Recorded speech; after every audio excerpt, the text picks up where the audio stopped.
Hey there, drone enthusiasts! Welcome back to my channel. I'm Luisa Winters and I'm so glad you're here. I have been flying drones since 2012 and I have been editing videos for over 30 years. It is this experience that has made me also an instructor. I taught drone technology at a college level for several years and also wrote a lot of their teaching material. So, I've been thinking about the best ways to show people how to get better drone shots for a long time. And today, I'm super stoked to share my experiences with you. So, without any further ado, let's roll up our sleeves and dive right into it.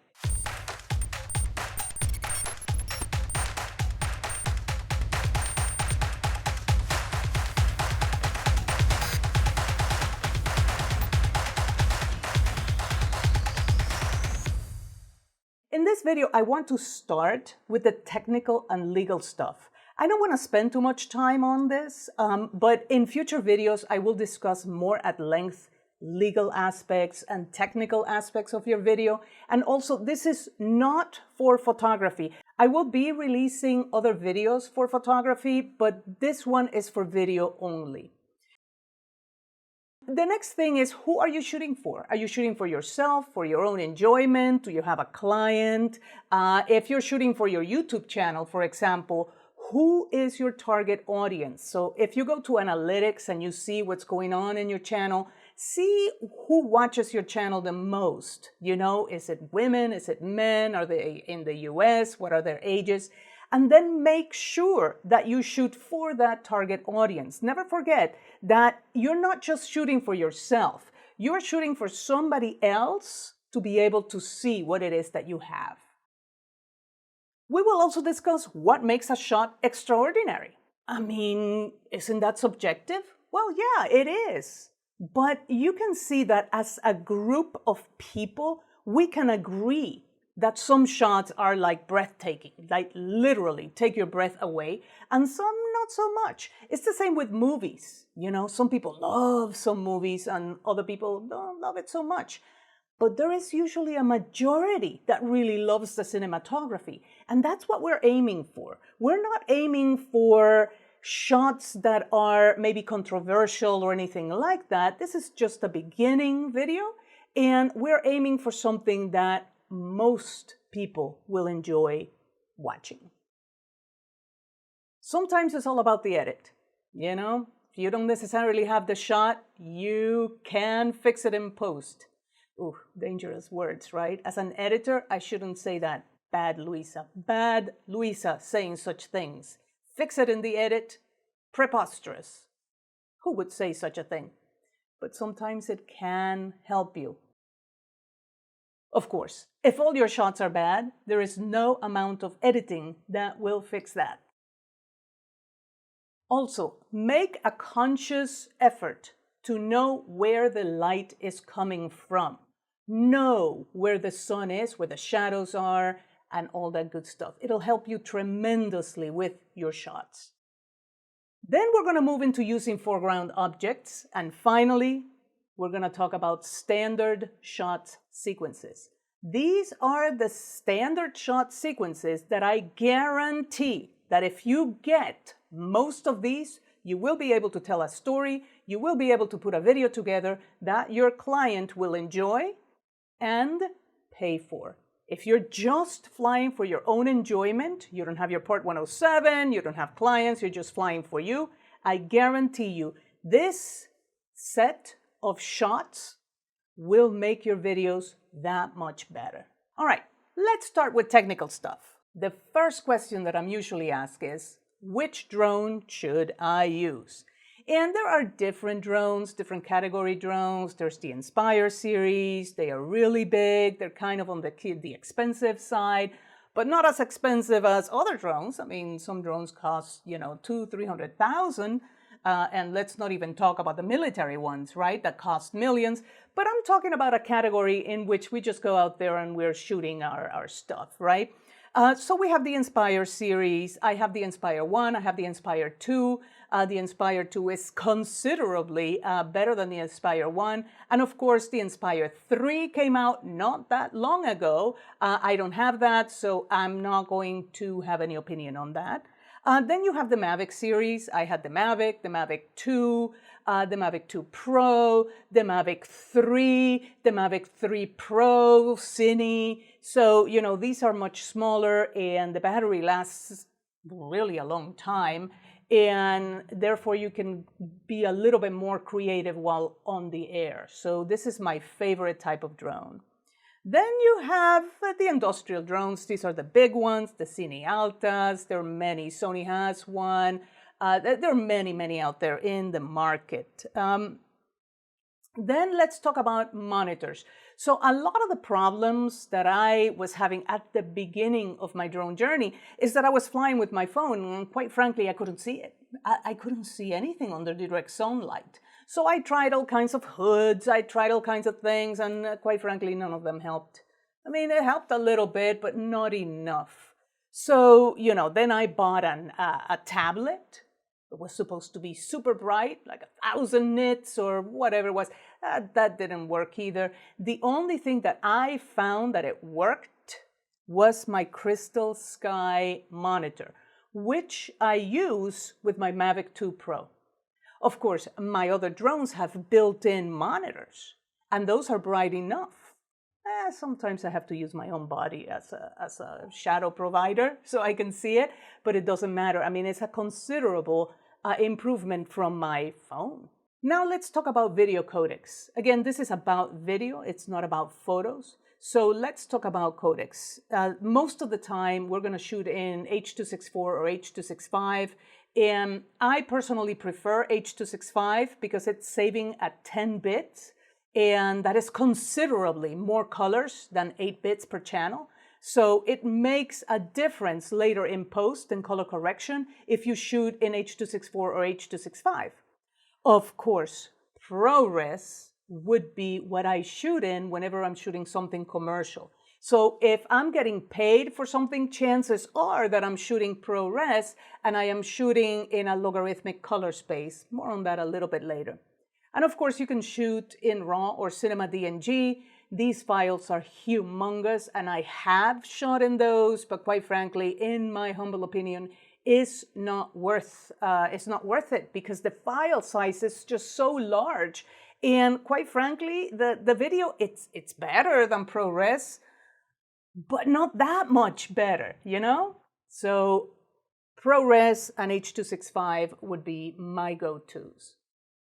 Now, let's talk about frame sizes. Everybody yells, oh, 4K, 4K. Is it really 4K or is it Ultra HD, right? Ultra HD is not quite the same as 4K. I get it, it's almost the same, but not quite. I also get it, everybody calls it 4K. But make sure that you differentiate between 4K and Ultra HD. There's also HD, that's 1920 by 1080. There is, of course, smaller than that, larger than that, you know, 6K, 8K, all of that good stuff. And of course, the frames per second. You can be shooting at 24 frames per second, 25, 2997, 30, 60, 120, whatever it is. I hear these things all the time. Oh, Luisa, I shoot at 24 frames per second because I want to be more cinematic.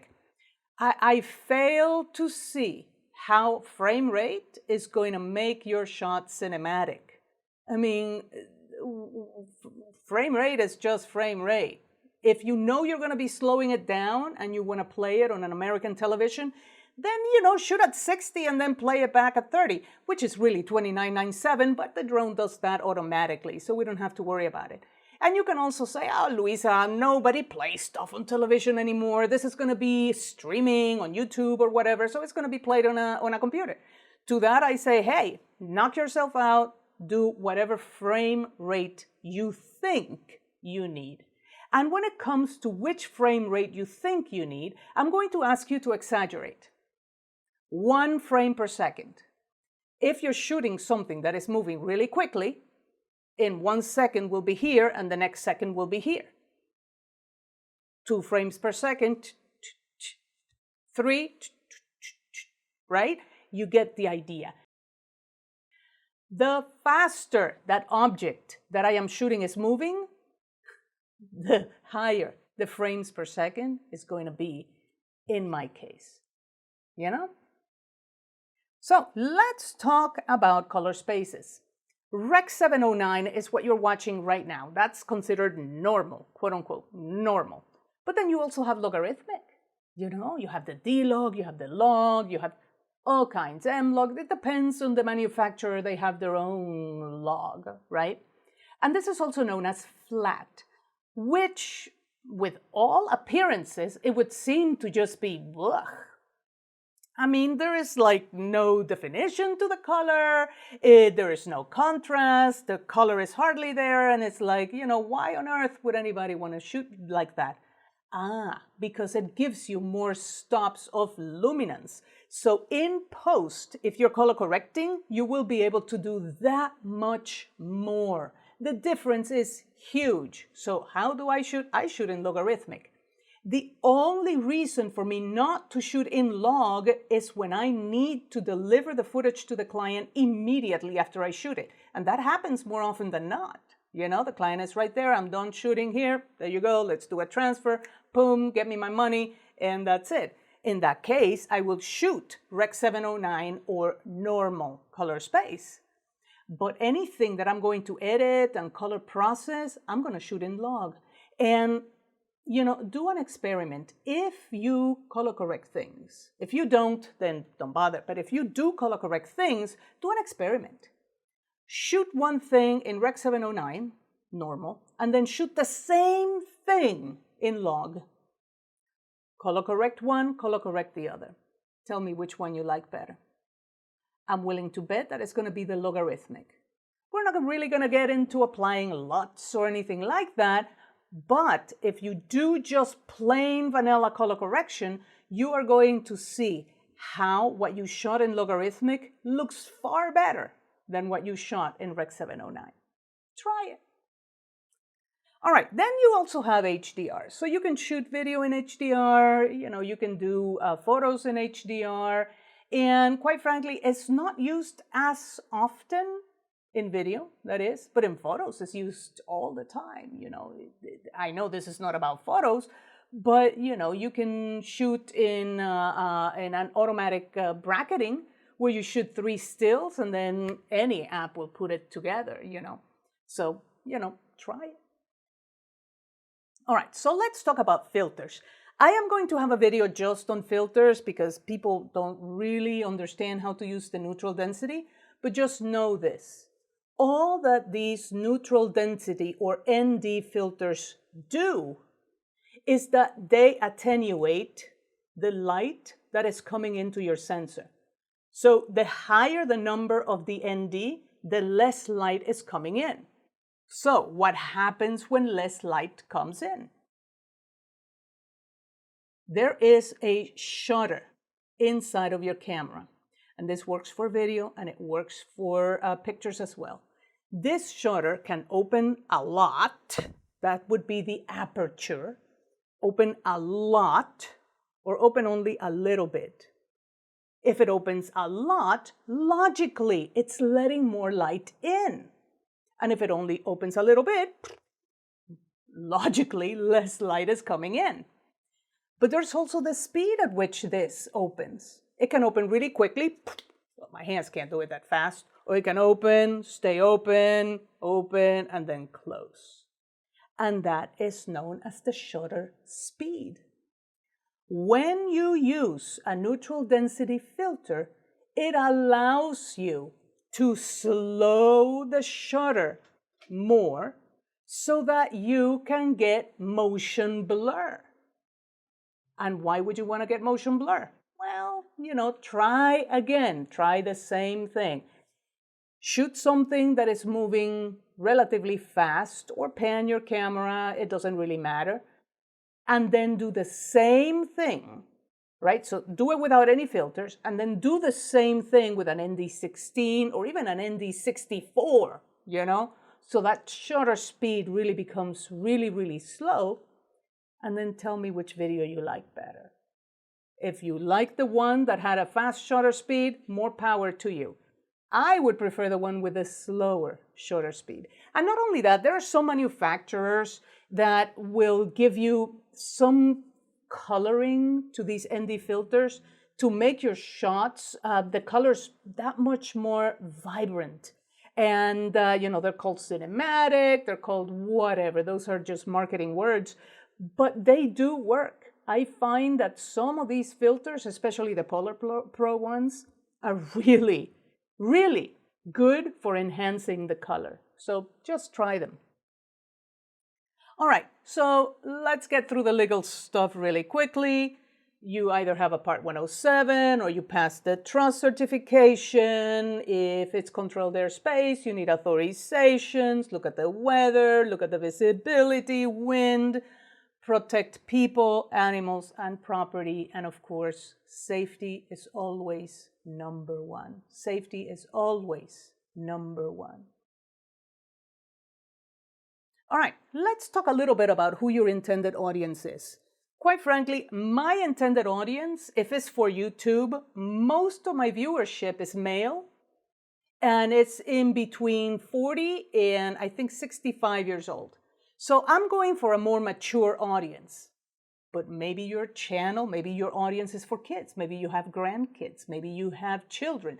Maybe you're an educator. Who knows? But you need to know who your audience is, and then you need to start catering to them. Because, what good is it if you are aiming at, say, the mature male audience, and then all you do is shoot things with Barbie in it? Barbie is really hot this year, by the way. But I don't see some of my audiences just getting in line to see the movie. You know what I'm saying? So it's not just the subject, but it's the camera movements and everything else.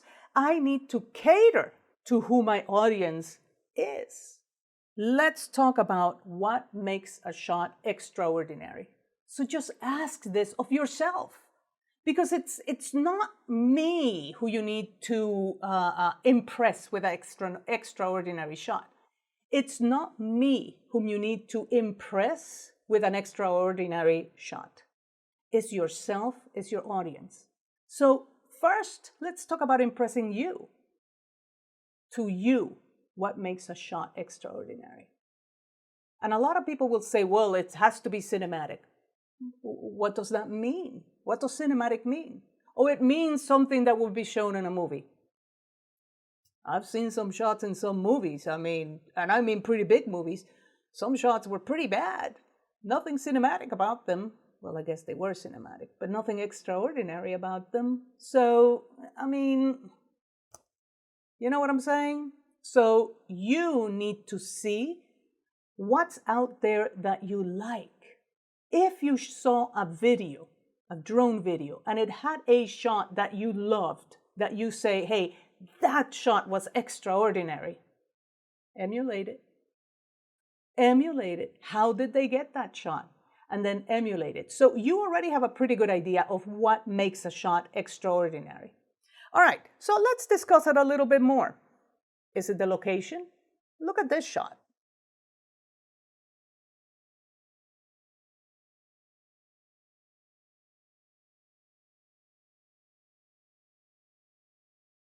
Does audio help? What if we added audio to it? Same shot.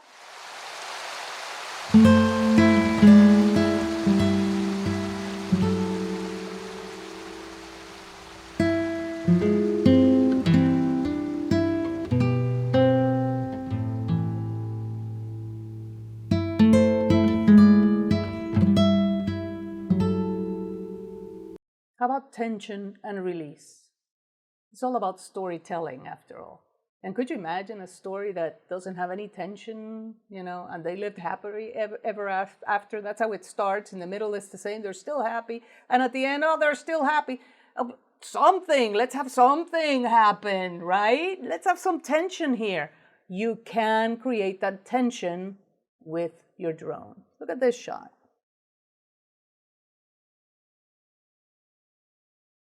I did this in New Jersey, looking at Manhattan, and I was really far from the building. I know it looks like I'm right there. I had 2 visual observers, by the way. Yes, I had authorization. I was flying, I think, at 500 feet there. And I did get authorization to fly 500 feet AGL. I wasn't inspecting the building, so I couldn't use that. But the client loved it because of the tension built in that reveal of the building. Let me just show you some of the shots that have made my clients happy. The first thing is hyperlapses. So look at these hyperlapses here.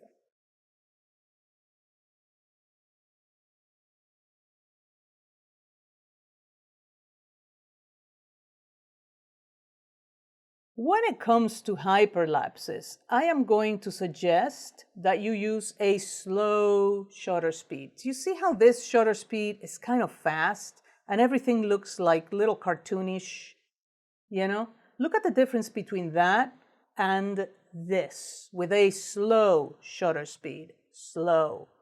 Look at the motion blur that exists in the clouds.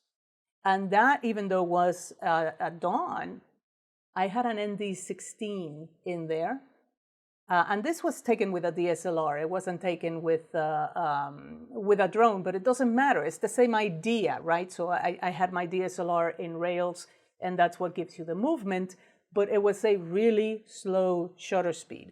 So especially when you're doing hyperlapses, make sure you have that ND filter on.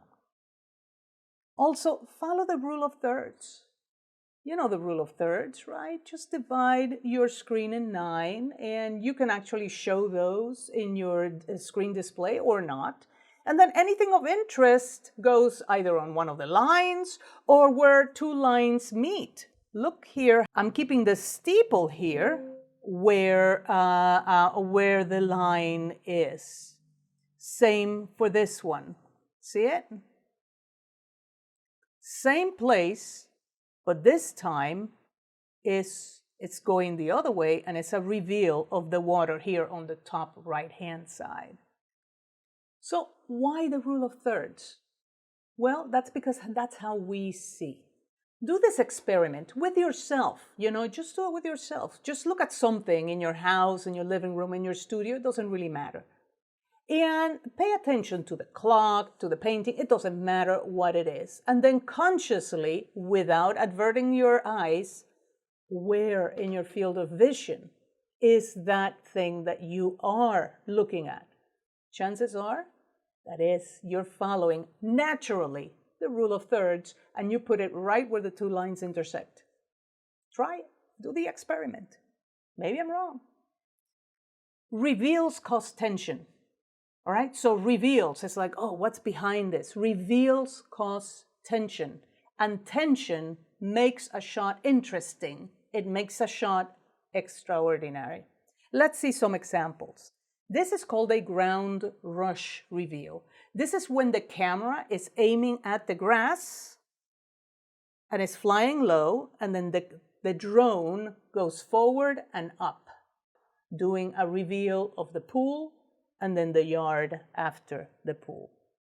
This is another reveal of the pool. The camera is nadir, or looking perfectly down, and you can see the reveal of the pool in here. This one is using the umbrellas or parasols to also create a reveal of the pool. The drone is going up, and then the gimbal is going down to reveal the pool. You can also change the speed. There's a reason why you shoot 30 frames per second or 60 frames per second or 120 frames per second, right? You can change the speed later on in post. Look at this. This is not a hyperlapse. I am playing this 5 times faster. In this particular video, I'm playing it 5 times faster because I really saw how all of those clouds were like spilling from this mountain. This is in Iceland. It was just gorgeous. So I did a relatively long shot, and then I sped it up. In this example, I slowed it down. So this is playing at 50%, so twice as slow as how I shot it. Where is your light coming from? Where's the sun? So you know there are apps that you can use for that. There's a number of them. I use at least 3 different ones, PhotoPills being one of them. And there's also one called Soul, super cool. But also even Google Earth will give you the location of the sun. In other words, where are the shadows going to be? Where's the light coming from? Decide that before you even show up to shoot, Where is the light coming from? This is the inner harbor of Baltimore. This is in the afternoon. Look at the long shadows. Look at the golden tones. Same inner harbor of Baltimore, but this is early in the morning. This is at dawn. The sun is rising. Look at the reflection in the water as the drone just flies forward slowly. Morning shot. This is in Montgomery County, Maryland. And again, long shadows, and you can see the beautiful golden tones in the building. So I prefer shooting in the golden hour, so either in the morning or in the afternoon. But there are some midday shots that, quite frankly, are also pretty good. I also love reflections, and I usually try to get them. So you can see in here, this is in the Annapolis City Dock, and you can see the reflection of this building here. It's just amazing. I absolutely loved it, and the water was pretty still, and I loved it. This one here is in Baltimore, and this was in the morning. So in the shot, one of the shots before, I was shooting directly into the sun. Now I'm shooting away from the sun, and you can see not just the sheen here in the building, but the reflections in the water. Just to me, that's an extraordinary shot. And notice that the drone is not doing anything. The drone is just like going sideways a little bit. That's it. But the composition of the shots makes it one of my favorite of all times. Use foreground objects. If you're shooting something that is really far away, you can move the drone like super fast or whatever, and because of the distance, it's not going to look like anything. It's just going to look like a still. So use foreground objects to help you with movement. That also brings tension. Look at this one. I used the trees to just move faster than the yurt because they were closer to the drone, all right? So listen, I was flying in between trees, and you know what happens with trees? Sometimes they just appear from out of nowhere and your drone hits them, so fly with caution. This was in downtown DC. I used the buildings as foreground objects to just shoot the Nats Stadium. And I just flew in between the 2 buildings. And yes, I had authorization to fly in the freeze. I cannot risk certification, so yes, I had authorization to fly here. Look at this one. This is a pier. And I decided to fly low and in between the pylons to just have that sense of movement, and then boom, it opens up. So that made the shot far more interesting. So you can try that with foreground objects. Now let's talk about standard shot sequences. And I divide these in how many fingers you're using to achieve the shot. So let's start with either a single finger, so just one finger, or no fingers at all, right? So let's talk about a hover. People underestimate the power of a hover. A hover lets you breathe. A hover lets you add titles for an intro, text for information, end credits, all kinds of things you can do with a hover. In this case, we have our beautiful American flag, and you can see the marina in the background. But that's a hover, no finger. This is also a hover that I did for commercial real estate. This is actually I-95 in Maryland and also Route 175. So that intersection is quite desirable for commercial real estate. So I made sure that I had a hover so that people could locate it themselves. You can also put text on it using tracking, 3D text with After Effects and all of that. But that's, of course, for another video. But hover, don't underestimate hover. This is a single finger technique. This is the drone just going up. That's it. There is nothing weird, crazy, or difficult about this shot. The drone is just going up. Look at this one. The drone is just going up. And with that, we're revealing the construction behind this. This is the old Walter Reed in Bethesda. Coming down as it reveals the lighthouse.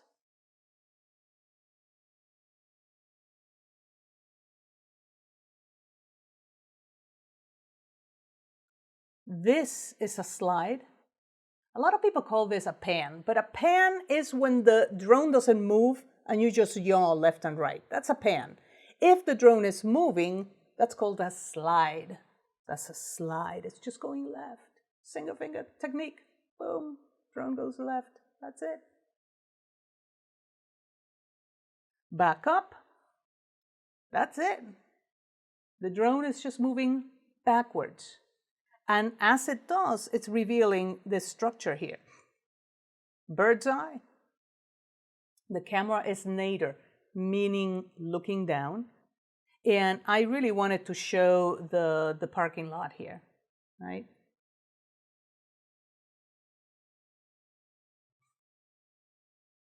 Yeah, I know, could have been a little bit more straight. Look at this, bird's eye ascend. It's just going up, single finger technique. The gimbal is just facing down as the drone goes up. That's it. Let's talk about two finger techniques. Look at this. This is a partial orbit. It's a slide and a yaw at the same time. So I'm using both my left and my right thumbs to create this. As the drone slides, it's also yawing left. So the drone is sliding to the right as it yaws left to reveal that mountain. Same here. It's sliding to the right as the yaw moves left. And notice that that sign that says City Pier, Broadway, is left pretty much in the middle. Back up reveal. The drone is going back and up at the same time. Back and up to reveal the city. Back and up. This is a medium shot. All right, so don't forget, you can move your drone closer or farther. Some drones have zooms. I'm not too fond of the zooms or any of the little drones, But you can take a medium shot and then take a closer shot, and then a farther away shot. You don't have to take everything from the same, super long distance, or everything from so high up that you can't distinguish anything. You can get closer to the subject. And this is also a two-finger technique. The drone is sliding to the right as it is yawing to the left.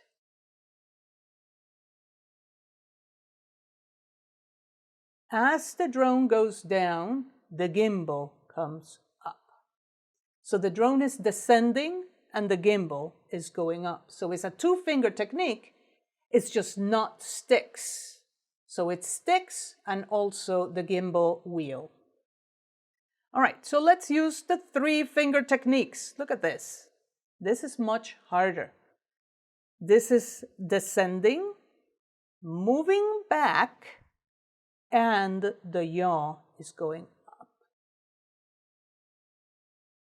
So it's going down, it's going back, and the gimbal is going up.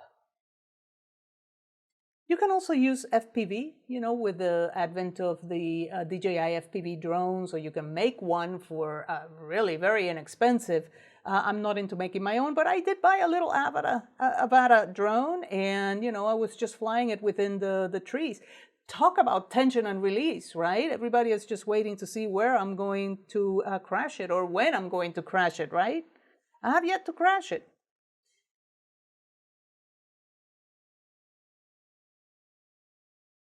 And don't forget automation. A lot of our drones create automatic orbits, they create maps, they create waypoints. You can use Litchi, you can use any of a myriad of different automation apps out there that you can use for maps, orbits, follow, waypoints, and all of these things that will make your life easier, and then you can concentrate more on the creative side of things.